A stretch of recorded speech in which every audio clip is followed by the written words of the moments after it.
The observation deck of Galactic Defense Academy buzzed with the usual chaos of mixed-species training. Sergeant Maya Chen stood at attention near the firing range, her dark eyes focused straight ahead while dozens of alien cadets moved around her. She had learned during her 3 months at Vanguard 7 station that standing still often made humans invisible to species who tracked movement instinctively. Instructor Vex Thor's scales clicked as he approached. The Saurian stood nearly 8 feet tall, his reptilian body covered in dark green armor plating that reflected the station's harsh lights. His 3 eyes, arranged in a triangle across his flat face, all focused on Maya with what she had come to recognize as contempt. Human, Vex Thor's voice came out in a hiss that the translation device rendered into clipped, harsh words. Step forward to the primary range. Maya moved with measured steps. Around her, the other cadets stopped their drills. A Cephaly trainee, his tentacles curling with curiosity, nudged his partner. 2 Vorgans, their blue skin shimmering, whispered behind their breathing apparatus. Everyone knew what this meant. Vex Thor only called someone to the primary range when he wanted to make an example of them. The firing range stretched out before them, opening into the void of space through a massive transparent barrier.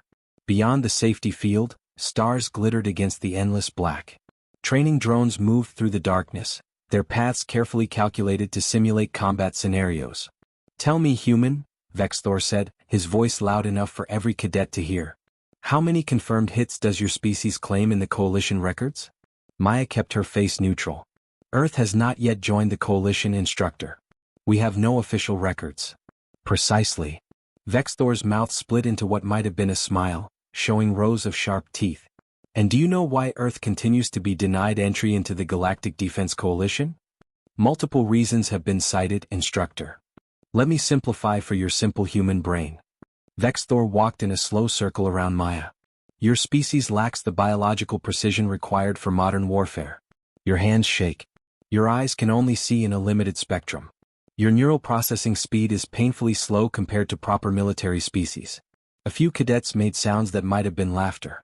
Maya recognized a group of Saurian cadets at the back, their scales bright with youth and arrogance. "The Saurian people," Vex Thor continued, "possess 3 eyes that can track multiple targets simultaneously. Our scales sense temperature shifts that guide our aim. Our neural pathways process trajectory calculations in microseconds. The Vorgans have magnetic field sensitivity. The Cephaly can process quantum probability in real time.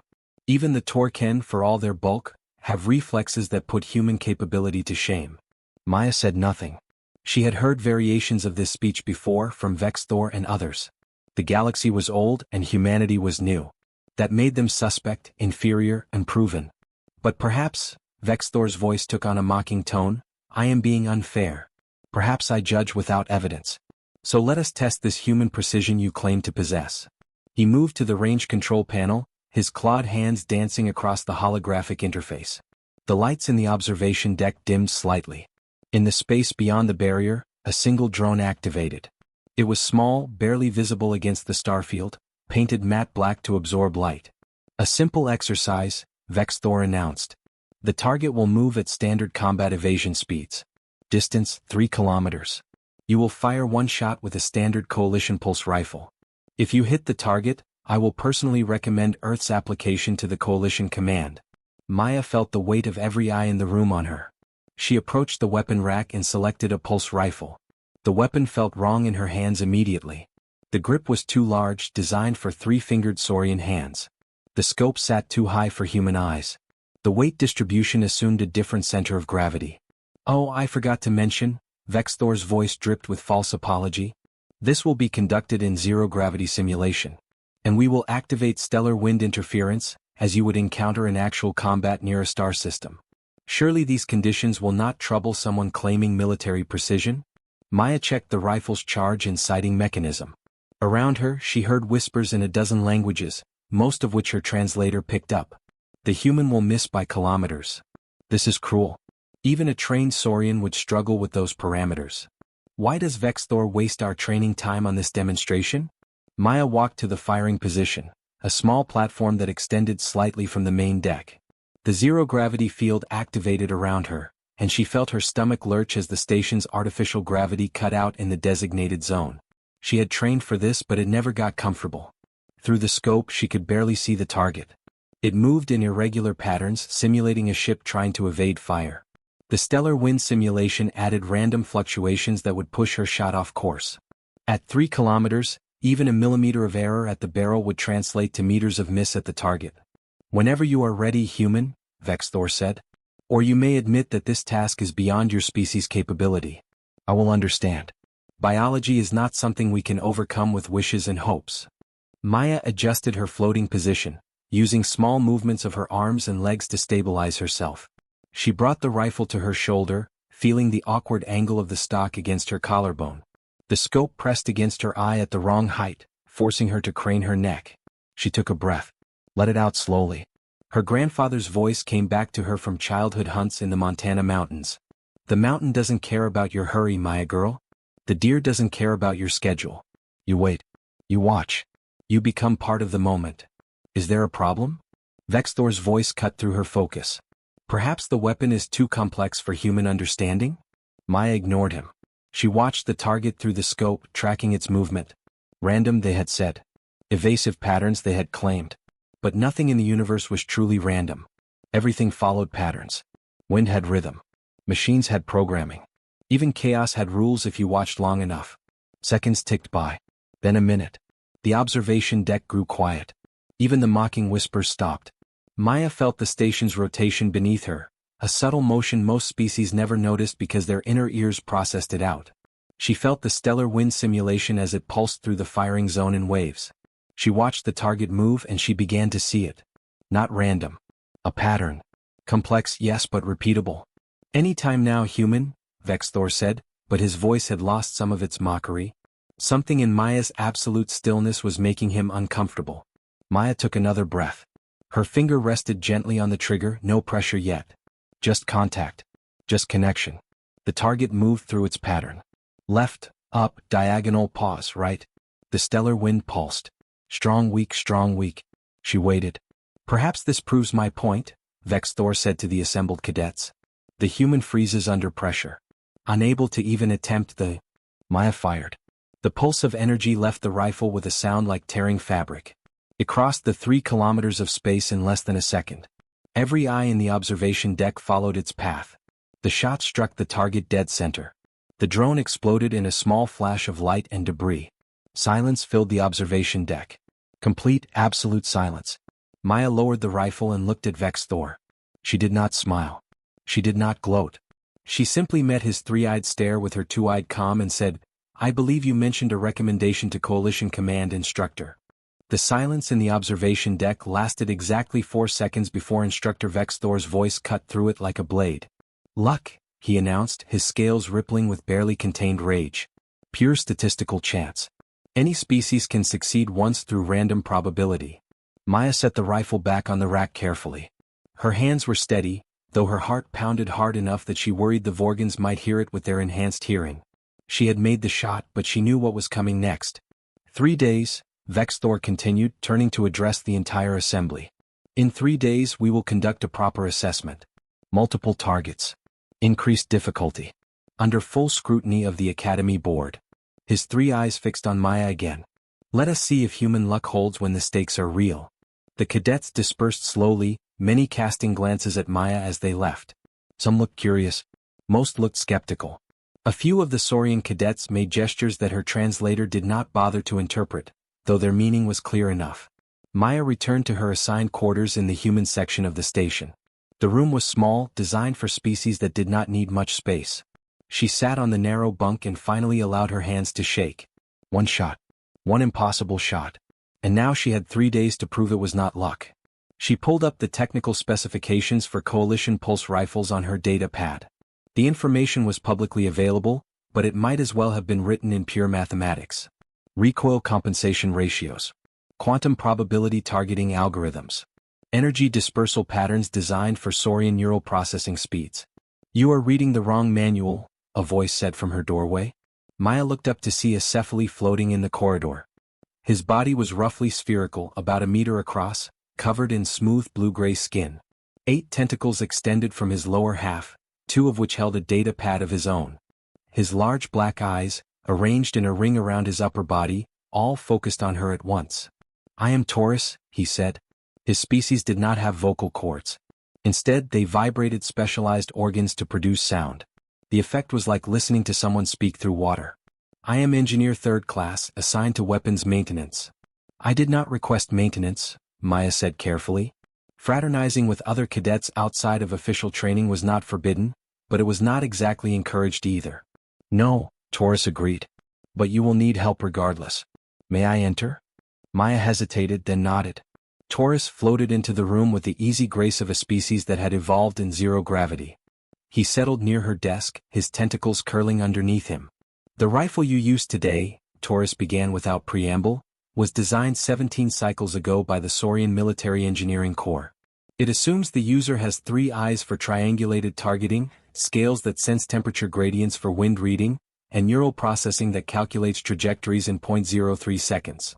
I noticed it was not designed for humans, Maya said dryly. Yes. But here is what the Saurians do not understand. Taurus's tentacles moved in what might have been excitement. They design weapons for instinct. Point, process, fire. Microseconds. But you did not fire in microseconds. You waited. You observed. This is not slower. This is different. Maya leaned forward. What do you mean? I watched your shot. I reviewed the sensor data afterward. You did not calculate like a Saurian. You learned like a... Taurus paused, searching for the word. Like water learns the shape of stone. You adapted to the pattern instead of forcing the pattern to match your expectation. My grandfather taught me to hunt, Maya said quietly. He always said the deer is not trying to trick you. The deer is just being a deer. Your job is to understand what being a deer means. Taurus's eyes seemed to brighten. Yes, exactly this. Vexthor sees human reflexes as slow because he measures speed only. But you use time differently. You fill the time with observation. The Saurian fires in microseconds with instinct. You fire in seconds with understanding. For that one shot, understanding was superior. But in 3 days, Vexthor will not give me one shot, Maya said. He will design something that requires speed I do not have. Perhaps, Taurus agreed. Or perhaps you use your method on a larger scale. You have 3 days. Most species would use this time to practice firing faster. What if you use it to understand deeper? He extended a tentacle with his data pad. These are the Academy's training scenarios for the past 20 cycles. Every test pattern. Every difficulty setting. I am not supposed to share them, but Vexthor's prejudice offends me. I am engineer because I value precision. You showed precision today. True precision, not just fast calculation. Maya took the data pad carefully. Why are you helping me? Taurus's tentacles made a rippling motion. The Cephali were once dismissed as too slow for military service. We process quantum probability, but we require time to collapse the wave functions into useful data. The Saurians called this weakness. Then we showed them how our probability calculations could predict enemy movement 3 steps ahead. We turned weakness into strength by understanding it completely. He moved toward the door, then paused. Your species is new to the galaxy. Everyone expects you to fail because you do not match their measures of strength. But I have read human history files. Your species did not reach the stars by being strongest. You reached them by being stubborn and clever. Show them this. After Taurus left, Maya spent the next hour reviewing the training scenarios. Patterns emerged. The Academy favored certain target types. Movement algorithms repeated with variations. Stellar wind simulations used a limited set of parameters based on real star systems. She closed her eyes and remembered being 12 years old, lying in tall grass beside her grandfather. They had been waiting for deer for 3 hours. She had been restless, bored, ready to give up. See that tree line? Her grandfather had whispered. The deer come through there every morning between 6 and 7. Been doing it for years. But not random times. Watch the wind. When the wind shifts west, they come early because they can smell the stream better. When it shifts east, they come late because they have to circle around to keep the wind in their face. How long did it take you to learn that? Maya had asked. 2 seasons, he had said. 2 seasons of patient watching. But now I know. Now I understand. Now we never go home empty. Maya opened her eyes and looked at the data pad again. She had 3 days. Most cadets would spend that time on the range, firing hundreds of practice shots, trying to improve their speed by fractions of seconds. Maya made a different choice. She spent the first day analyzing every single training scenario in the database. She made charts. She tracked patterns. She found the rhythms hidden in what others thought was randomness. She spent the second day in her quarters with the door locked, running through mental simulations. No weapon. No range. Just her mind and the patterns she had discovered. She visualized each shot. She calculated where targets would be, not where they were. She learned to read the invisible rhythms of the Academy's systems. On the third day she did not go to the firing range at all. The observation deck had never been so crowded. Word had spread through Vanguard 7 station like fire through dry grass. The human was being tested again. The human who had made one impossible shot and now claimed it was skill, not luck. Maya walked through the parting crowd with her head held steady. She wore her Earth military uniform, dark blue with silver insignia that meant nothing to most species here.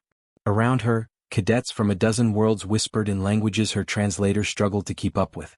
She caught fragments. 3 targets this time, I heard. 5 targets. Moving in different directions. Vex Thor wants to break her publicly.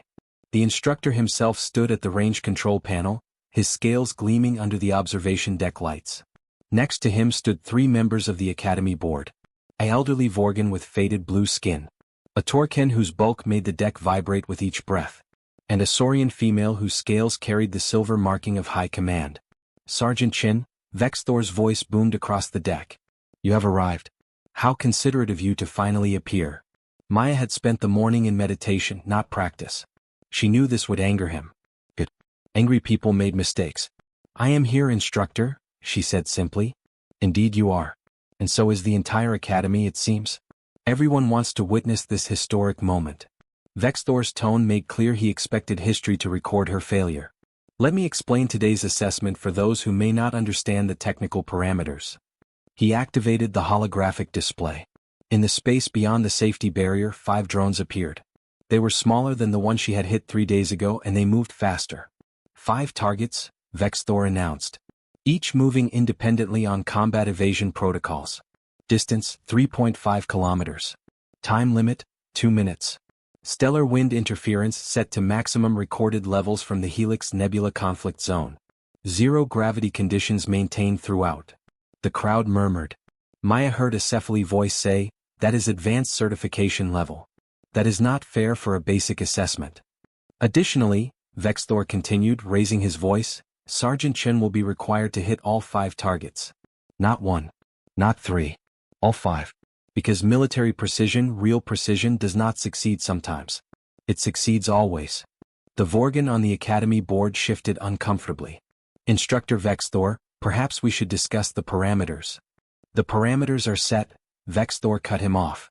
Unless the board wishes to officially declare that human biology is unsuitable for coalition military service? We can end this demonstration now and save everyone's time. The 3 board members looked at each other. The silver-scaled Saurian finally spoke. The test will proceed. But I remind you, instructor, that we are here to assess capability, not to indulge personal bias. Vex Thor's scales rippled but he said nothing. He turned back to Maya. Select your weapon, human. Show us this precision you claim to possess. Prove that your first shot was not simply the luck of a primitive species stumbling into success. Maya walked to the weapon rack. She selected the same model rifle she had used before. She checked the charge, the sight calibration, the weight distribution. Everything felt slightly wrong, designed for hands and eyes that were not hers. She moved to the firing platform. The crowd pressed closer to the observation windows. She saw Taurus near the back, his tentacles curled tight with what might have been concern or hope. The zero-gravity field activated. Maya's stomach lurched as she floated free of the deck. She positioned herself carefully, using small movements to orient her body toward the firing zone. Begin when ready, Vex Thor said. Your 2 minutes start with your first shot. Through the rifle scope, Maya could see all 5 targets. They moved in wild patterns, crossing each other's paths, accelerating and decelerating randomly.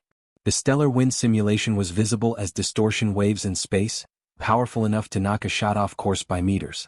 Note the impossibility of this task, Vex Thor narrated to the crowd. Human eyes can only focus on 1 target at a time. Human neural processing cannot calculate 5 independent trajectories simultaneously. Human reflexes cannot compensate for stellar wind at this intensity. This is not criticism. This is simply biological fact. Maya tuned his voice out. She let it become background noise, meaningless as the hum of the station's life support systems. She breathed slowly, feeling her heartbeat slow from nervous pounding to steady rhythm. 1 beat. 2 beats. 3 beats. Her grandfather's voice came to her again. The mountain lion sees the rabbit and pounces. Fast. Deadly. But it only eats when the rabbits are there. The human sees the rabbit and remembers where it ran, when it appeared, what it feared. Next time, the human is already waiting where the rabbit will be. Maya watched the 5 targets move through space. Random they appeared. Chaotic, impossible to predict. But she had spent 3 days studying the Academy's systems. She knew these were not real combat drones making real evasion choices. These were training drones running program patterns. Everything followed patterns. She waited. 20 seconds passed. 30. The crowd grew restless. Is she going to fire at all? Someone whispered. Perhaps she has frozen again, another voice suggested. 40 seconds. Maya's breathing stayed steady. She was not watching the targets anymore. She was watching the spaces between them. The invisible paths they would take.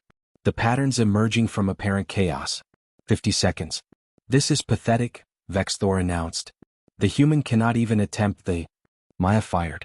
The first pulse crossed 3.5 kilometers and struck target 1. Before the explosion faded, she had adjusted her aim and fired again. Target 2. The crowd gasped. She fired a third time.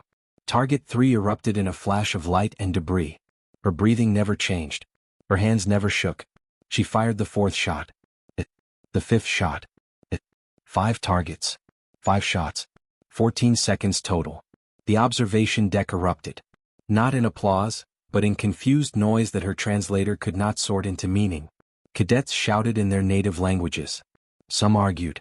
Some simply stared at the empty space where 5 impossible targets had been.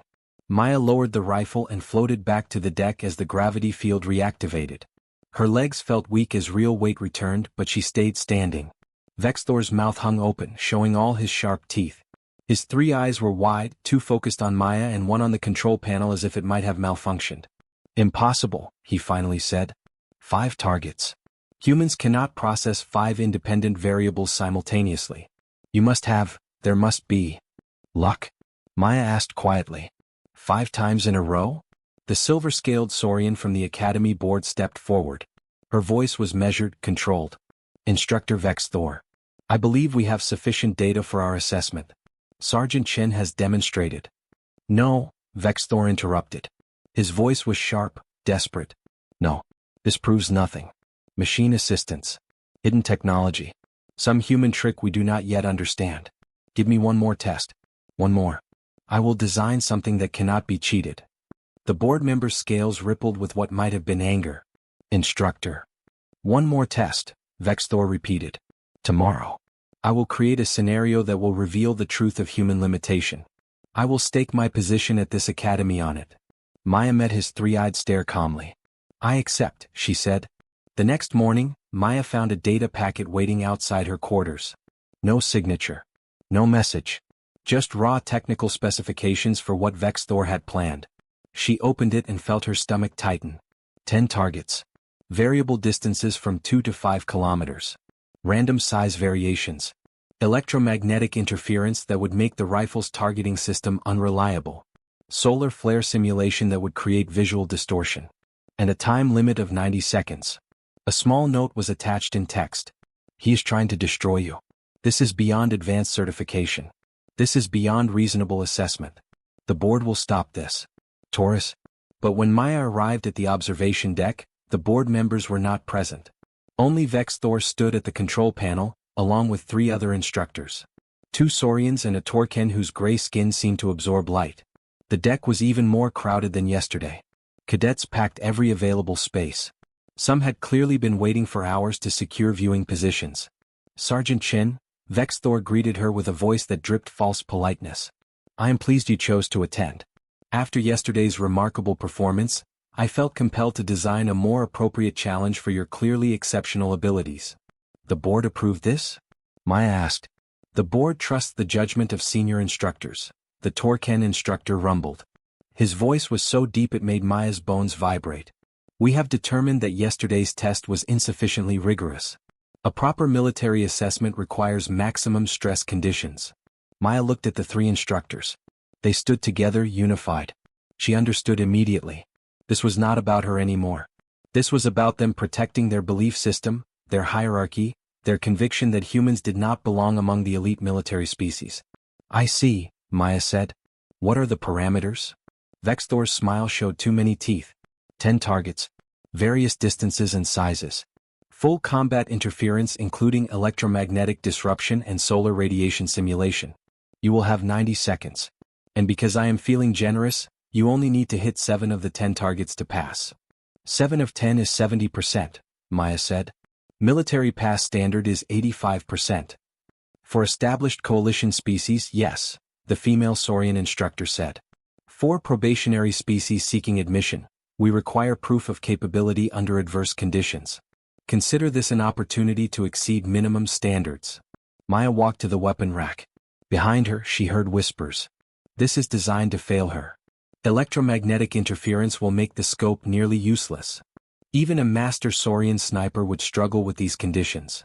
She selected her rifle and moved to the firing platform. As the zero-gravity field activated, she caught sight of Taurus near the viewing window. His tentacles made a small gesture that might have been encouragement or farewell. Begin when ready, Vexthor announced. And do remember, Sergeant Chen, that failure here will result in Earth's military application being permanently denied. No pressure, of course. The crowd laughed. Nervous laughter, but laughter nonetheless. Maya looked through the scope. 10 targets moved through space in complete chaos. Some were barely visible dots. Others were larger but moved faster. The electromagnetic interference created static lines across her vision. The solar flare simulation washed everything in bright, pulsing light that made her eyes hurt. She took a breath. Then another. She felt the panic trying to rise in her chest and pushed it down. Panic was fast. Panic was instinct. Panic was what the Saurians wanted. 48 hours ago, she had been confident. She had studied the patterns. She had understood the system. But Vexthor had changed everything. These targets moved on completely new algorithms. The interference was randomized. There was no pattern to learn. Or was there? Maya closed her eyes for 3 seconds.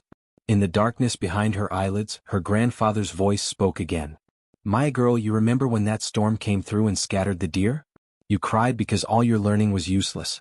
But I told you something. You remember what I said?" She did remember. The deer changed their patterns, but they did not stop being deer. The mountain lion might have quit, her grandfather had said. But you are not a mountain lion. You adapt. Maya opened her eyes. She could not predict these targets. Fine. She would not try. Instead, she would do something else. Something that her 3 days of study had taught her. Something that Vexthor, for all his 3 eyes and superior processing speed, had never learned to see. She would find the constraints. The targets could move anywhere, but they had to stay within certain boundaries or they would drift into the station. The interference was random, but it followed the laws of physics. The solar flare simulation was bright, but light behaved predictably. Everything had rules, even chaos. Maya fired her first shot at the largest target. Not because it was easy, but because its size meant her margin for error was greater. The crowd made a sound. She did not wait for them to quiet. She fired at the second target, the one moving in the most predictable arc. Another hit. Then a third target, this one small but at the closest distance. Her breathing stayed controlled. She was not counting targets anymore. She was not thinking about passes or failures. She was in the moment her grandfather had taught her to find. The moment where everything else fell away and only the shot existed. 4th target. 5th target. Both hits.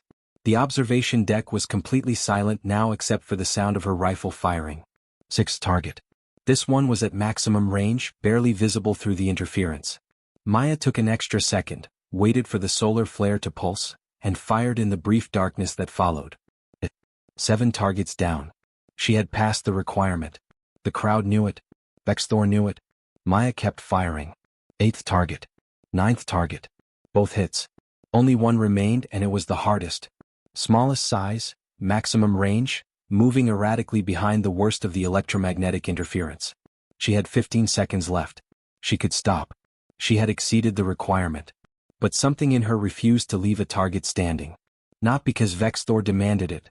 Because she demanded it of herself. 10 seconds. She tracked the target, learning its movement even though it was designed to be random. 5 seconds.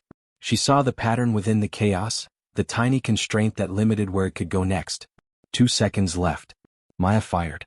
The pulse crossed 5 kilometers of space through electromagnetic storms and radiation and interference that should have made the shot impossible. It struck the 10th target with 1 second remaining on the clock. Perfect score. 10 out of 10. The observation deck exploded with noise.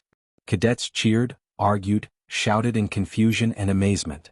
Some species made sounds of respect that her translator rendered as musical tones. Maya set the rifle down and turned to face Vexthor. The instructor's scales had gone pale.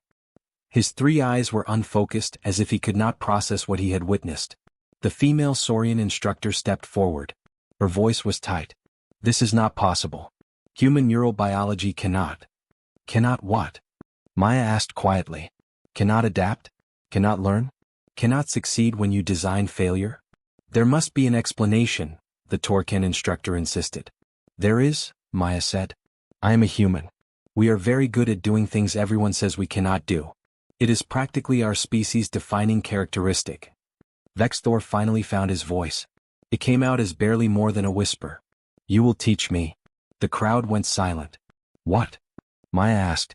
You will teach me this method, Vexthor said louder. His scales were flushing dark with what might have been shame or rage. My best student, Kross. You will teach him to shoot like you do. If this is truly skill and not some human trick, then it can be taught. You will prove it. Maya looked at the desperate instructor for a long moment. Then she smiled. Not mockingly. Almost gently. Yes, she said. I will teach him. Kross was everything Maya expected.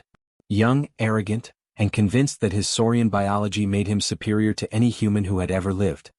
His scales gleamed with the bright green of youth, and his 3 eyes tracked her movements with predatory focus as she entered the private training room. You are the human, he said without greeting. His translator rendered his voice as sharp and dismissive. Vexthor says I must learn from you. I think this is punishment for some failure I do not remember making. Your instructor believes I have a method worth learning, Maya said calmly. Do you disagree with your instructor? Kross's scales rippled. I disagree that a human can teach a Saurian anything about precision shooting. My people invented military marksmanship protocols. We have been warriors for 10,000 cycles while your species was still living in caves. Maya walked to the observation window that looked out onto a small firing range. How many targets have you hit today? 47 out of 50, Kross said. His tone suggested this was impressive.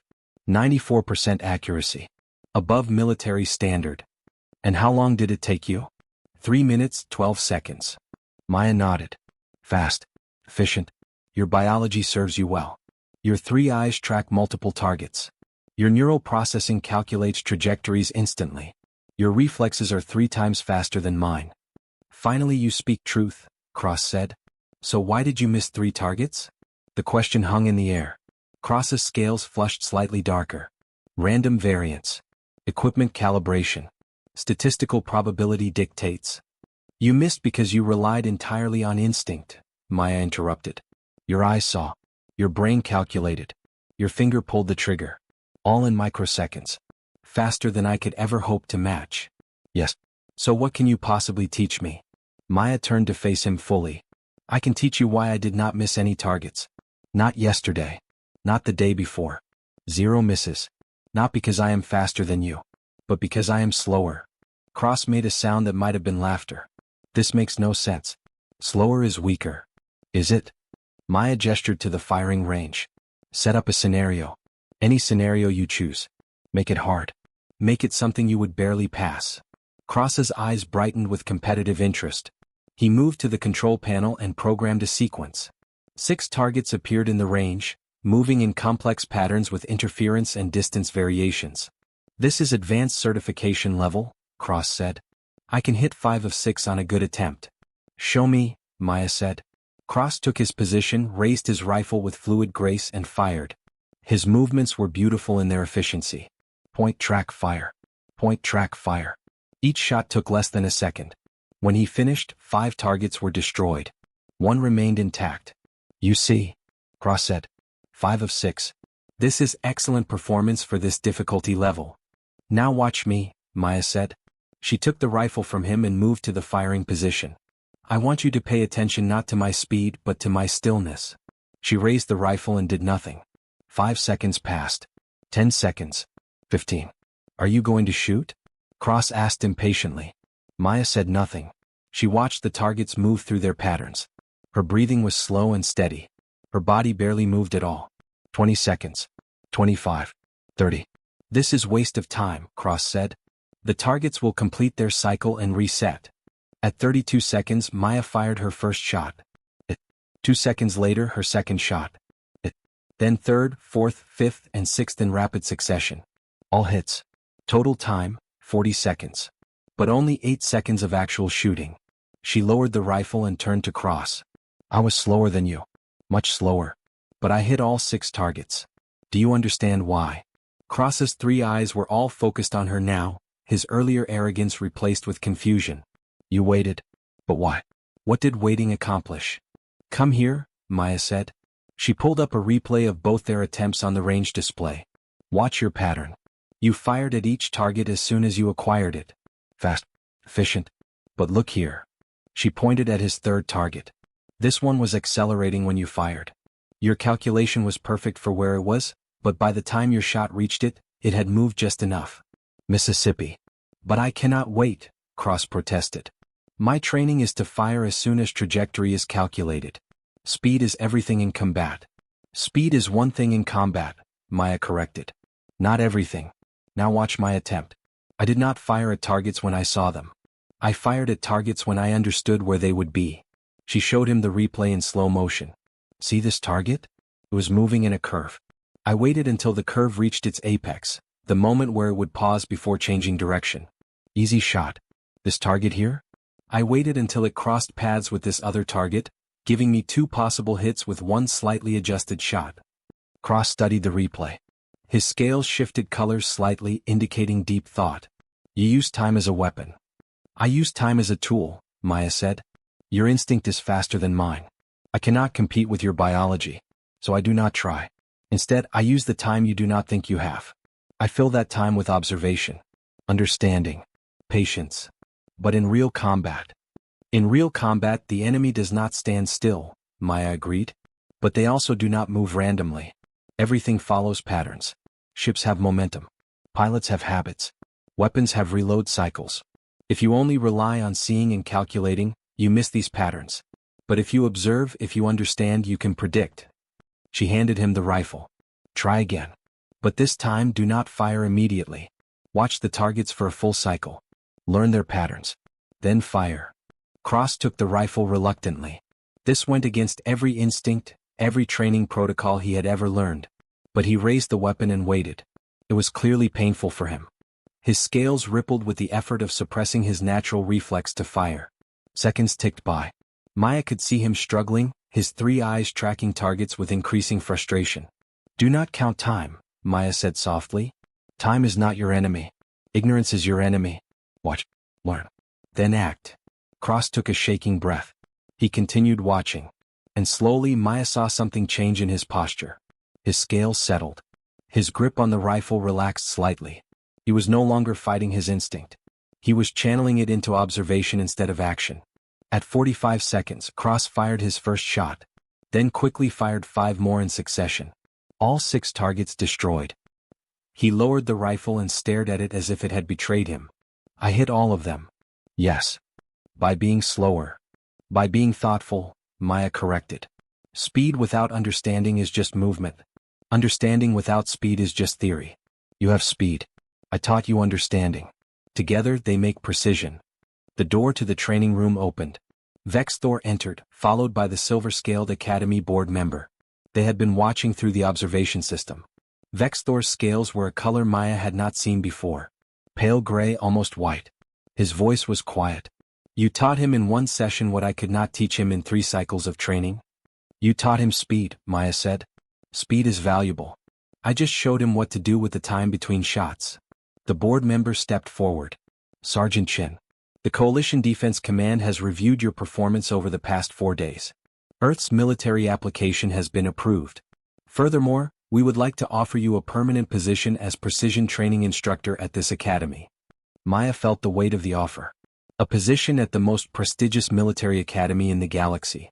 The chance to shape how a dozen species understood combat. The opportunity to prove that humans belonged among the stars. I am honored, Maya said carefully. But I must decline. Vexthor's 3 eyes widened. Decline? But you would be the first human instructor. The prestige alone is considerable, Maya agreed. But I am needed on Earth. We have a whole generation of soldiers who will need to understand how to serve alongside species with superior biology. They will need to learn not to compete with Saurian speed or Cephaly probability calculations or Vorgan magnetic sensitivity. They will need to learn how to make human patience and observation into strengths rather than limitations.